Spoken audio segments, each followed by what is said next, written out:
বিএইচডিএস অপরাধ প্রতিরোধ কল্যাণ সংস্থার সমাজকর্মীদের মিলন মেলা অনুষ্ঠিত।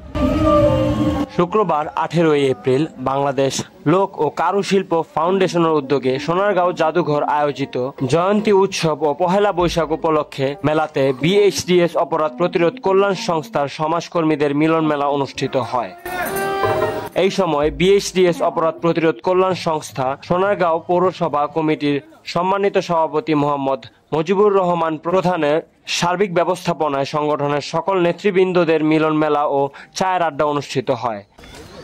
মিলন মেলায় আরও উপস্থিত ছিলেন বিএইচডিএস অপরাধ প্রতিরোধ কল্যাণ সংস্থার কেন্দ্রীয় কার্যনির্বাহী কমিটির সাধারণ সম্পাদক মোহাম্মদ মোমিনুল ইসলাম, বিএইচডিএস অপরাধ প্রতিরোধ কল্যাণ সংস্থা ঢাকা বিভাগীয় কমিটির সভাপতি সেলিনা সুলতানা, বিএইচডিএস অপরাধ প্রতিরোধ কল্যাণ সংস্থা ঢাকা বিভাগীয় কমিটির সহসভাপতি ডাক্তার নূরজাহান বেগম, সাংগঠনিক সম্পাদক মাসুদ সাউদ, বিএইচডিএস অপরাধ প্রতিরোধ কল্যাণ সংস্থা নারায়ণগঞ্জ জেলা কমিটির যুগ্ম সাধারণ সম্পাদক ও সকাল নারায়ণগঞ্জ অনলাইন পোর্টালের সম্পাদক ও প্রকাশক ছায়ানুর তালুকদার সহ বিভিন্ন নেতৃবৃন্দরা।